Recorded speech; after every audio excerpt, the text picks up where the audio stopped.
Hello বন্ধুরা, আসসালামু আলাইকুম। আশা করি সকলে ভালো আছেন। আজকে আমি আপনাদেরকে দেখাবো কিভাবে আপনাদের মোবাইলকে আপনারা কম্পিউটারে কনভার্ট করতে পারবেন খুব সহজেই, মাত্র 2 মিনিটে। দেখতে পাচ্ছেন এটা কিন্তু আমার পুরোটা কিন্তু পিসির মতো দেখা যাচ্ছে, কিন্তু এটা আমার মোবাইল। আপনারা দেখতে পাচ্ছেন এখানে কিন্তু কম্পিউটারের সকল কাজ করা যাচ্ছে। আমি কিন্তু চাইলে এটাকে আবার মোবাইল মোডেও আনতে পারি। এখন দেখতে পাচ্ছেন আমি আপনাদেরকে দেখাচ্ছি কম্পিউটার মোডে এখন কিন্তু আছে। এখানে দেখতে পাচ্ছেন কম্পিউটারের সকল ফিচার্স কিন্তু আমি এখানে পেয়ে যাচ্ছি।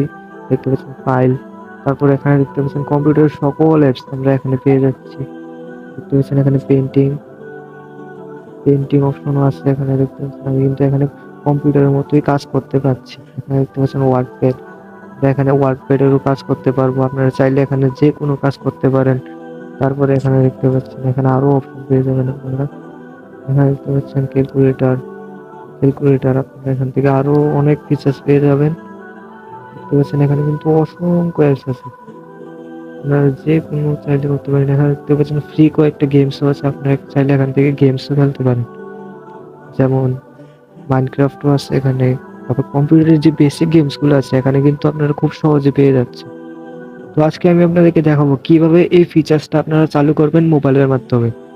যারা নতুন নতুন কম্পিউটার শিখছেন তারা কিন্তু এখান থেকে বেসিক কম্পিউটারের ধারণাটা নিতে পারবেন। তো আজকে আমি আপনাদেরকে এটাই দেখাবো কিভাবে আপনারা এখান থেকে বেসিক কম্পিউটার শিখতে পারবেন আপনাদের মোবাইলের মাধ্যমে। কিভাবে মোবাইলের মধ্যে এই অ্যাপসটি ইনস্টল করবেন সেটাই আমি আপনাদেরকে শিখাবো। তো ভিডিওটি না টেনে সম্পূর্ণ দেখার চেষ্টা করুন, কারণ এটা আপনাদের অনেক উপকারে হবে।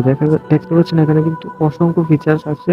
তো যারা বেসিক কম্পিউটার শিখতে চান তারা কিন্তু চাইলে এখান থেকে খুব সহজেই এই কাজগুলো শিখতে পারেন।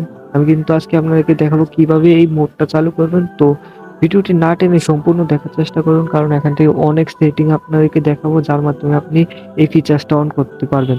প্রথমে কিন্তু আমরা অ্যাপসটা ইনস্টল করব, তারপর আমাদেরকে উইন্ডোজ 7 থাকবে। উইন্ডোজ 7 থেকে আমাদেরকে উইন্ডোজ 10 এ কনভার্ট করতে হবে। তারপর কিছু সেটিংস আছে, সেটিং করতে পারলে আপনি কিন্তু পিক্সেল ল্যাব, ফটোশপ, ইলাস্ট্রেটর এগুলোর মধ্যে কাজ করতে পারেন এবং 10 এর ফিচার্স যে এইটা নিতে পারবেন। তো ভিডিওটি না টেনে সম্পূর্ণ দেখার চেষ্টা করুন। তো শুরু করছি আজকের ভিডিও। অ্যাপসটি ইনস্টল করার জন্য আপনি আপনার প্লে স্টোরে গিয়ে সার্চ করুন উইন্ডোজ 7 লিখে সার্চ করলে আপনাদের সামনে এমন একটি অ্যাপ শো হবে, তারপর এটি ইনস্টল করুন। তো অ্যাপসটি ইনস্টল করার পর আপনাদের সামনে কিন্তু এমন একটা ফিচার্স চালু হবে। দেখতে পাচ্ছেন এখানে কিন্তু সুইচ ইউজার নামের একটা অপশন আছে, আপনারা এখানে ক্লিক করুন। ক্লিক করার পর এখানে দেখতে পাচ্ছেন ক্রিয়েট নিউ অ্যাকাউন্ট, এখানে ক্লিক করে আপনাদের অ্যাকাউন্ট একটা ক্রিয়েট করতে হবে। অ্যাকাউন্ট ক্রিয়েট করতে বেশি কিছু লাগবে না, আপনারা শুধু এখানে আপনাদের নামটা দিবেন, পাসওয়ার্ড দিবেন, কনফার্ম পাসওয়ার্ড দিবেন। এখানে ক্লিক করলে কিন্তু অ্যাকাউন্ট খুলে যাবে। নাম দেওয়ার সময় মনে রাখবেন সবগুলো অক্ষর যেন ছোট হাতের হয় আর নামের মাঝখানে কোনো স্পেস থাকবে না। তো তারপর এখানে ক্লিক করলে আমাদের কিন্তু অ্যাকাউন্ট খুলে যাবে। এখন আমি আপনাদেরকে গেস্ট হিসেবে দেখাচ্ছি। দেখেন, দেখতে পাচ্ছেন এখানে কিন্তু ওপেন করার পর আমাদের সামনে কিন্তু এখানে উইন্ডোজ 7 যে ফিচার্সটা আছে এখানে কিন্তু উইন্ডোজ 7 এর ফিচার্সটা চালু হয়ে গেছে। তো আমরা চাইলে এই আইকনগুলো চাইলে আমরা এখানে বড় করে নিতে পারি। দেখতে পাচ্ছেন এখানে কিন্তু আমাদের এটা উইন্ডো 7 এ আছে, আমরা এখন উইন্ডো 10 এর করবো এটা।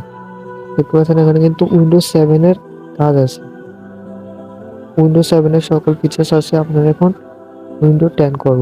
তো এখানে প্রেস করি, প্রেস করার পর এখানে দেখতে পাচ্ছেন পার্সোনালাইজ পার্সোনালাইজ অপশন দেখতে পাচ্ছেন, এখানে ক্লিক করুন। ক্লিক করার পর এখানে একটা অপশন চলে এসেছে, দেখতে পাচ্ছেন এটাকে আমরা ফুল স্ক্রিন করে নিচ্ছি। তারপর দেখতে পাচ্ছেন এখানে উইন্ডো 3 থেকে শুরু করে উইন্ডো 10 পর্যন্ত কিন্তু সকল ফিচার্স রয়েছে। এখানে আপনারা উইন্ডো 10 এ ক্লিক করে এখানে উইন্ডো 10 এ ক্লিক করুন। ক্লিক করার পর এখানে দেখতে পাচ্ছেন ওয়াচ এডে ক্লিক করলে আপনাদের সামনে একটি অ্যাড শো হবে। অ্যাডটি দেখার সাথে সাথে কিন্তু আমাদের উইন্ডো 10টি চালু হয়ে যাবে। তো এখানে আমি একটি ক্লিক করে নিচ্ছি ওয়াচ এডে। তো একটি অ্যাড দেখার সাথে সাথে কিন্তু আমাদের উইন্ডোজ 7 থেকে উইন্ডো 10 এ কনভার্ট হয়ে গেছে। দেখতে পাচ্ছেন এখানে উইন্ডো 10 এর আইকন কিন্তু চলে এসেছে। তো আমরা এখান থেকে ব্যাক করি। ব্যাক করার পর দেখতে পাচ্ছেন এখানে কিন্তু উইন্ডো 10 এর সকল ফিচার্স কিন্তু চলে এসেছে। দেখতে পাচ্ছেন নিউ ফোল্ডার, দেখতে পাচ্ছেন ফোল্ডার ক্রিয়েট হয়ে গেছে। আমরা এখান থেকে চাইলে এটার নাম দিয়ে দিতে পারি, মাহিদ।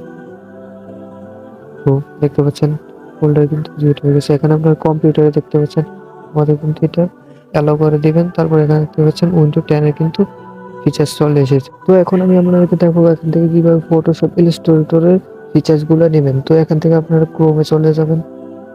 ক্রোমে চলে যাওয়ার পর এখানে সার্চ করেন ফটো পে। সার্চ করার পর দেখতে পাচ্ছেন এখানে কিন্তু একটা ওয়েবসাইট চলে এসেছে, ফটোপে অনলাইন। দেখতে পাচ্ছেন আমাদের ফটোপে কিন্তু ওপেন হয়ে গেছে। তারপর এখানে আপনারা দেখতে পাচ্ছেন এটা কিন্তু ফুল ফটোশপ ইলাস্ট্রেটরের মতোই। এখানে দেখতে পাচ্ছেন পিএসডি ফাইল, এআই ফাইল। এখানে দেখতে পাচ্ছেন নিউ প্রজেক্টে ক্লিক এখানে দেখতে পাচ্ছেন নিউ প্রজেক্টে ক্লিক করলে আমাদের সামনে একটি ইন্টারফেস শো হবে। এখানে দেখতে পাচ্ছেন ক্রিয়েটে ক্লিক করুন। ক্লিক করার পর দেখতে পাচ্ছেন ফটোশপের যে ফিচার্সগুলো আছে সবগুলো কিন্তু এখানে শো করছে। দেখতে পাচ্ছেন এখানে অসংখ্য টুলস আছে। দেখতে পাচ্ছেন এখানে কিন্তু ফটোশপ, সব কিন্তু ফটোশপেরই। আমি একটা লোগো আর্ট করে আপনাদেরকে দেখাচ্ছি। দেখতে পাচ্ছেন এখানে কিন্তু ফটোশপের মতোই কাজ করা যায়। এখানে আবার এখানে ক্লিক করে আপনারা এটাকে সিলেক্ট করতে পারেন। দেখতে পাচ্ছেন এখান থেকে কিন্তু এডিট করতে পারবেন। এটা কিন্তু ফটোশপের মতোই। তো এইভাবে আপনারা এখানে কাজ করতে পারেন। আপনারা এগুলো ভালো করে দেখে নেবেন। এখান থেকে আপনারা বেসিক কম্পিউটারের ধারণাটা কিন্তু খুব সহজেই নিতে পারবেন। এখানে অসংখ্য ফিচার্স রয়েছে ফটোশপের মতোই। সো এখান থেকে আপনারা এভাবে দেখে নিতে পারেন। তারপর এখানে ব্যাক করি। তারপরে এভাবে আপনারা এখানে অসংখ্য কাজ করতে পারেন। তারপরে এখানে স্টার্ট মেনুতে ক্লিক করে আপনারা এখানে দেখতে পাচ্ছেন পাওয়ার বাটনে ক্লিক করে এখানে শাটডাউনে ক্লিক করলে কিন্তু আপনারা আবার মোবাইলে ফিরে যাবেন।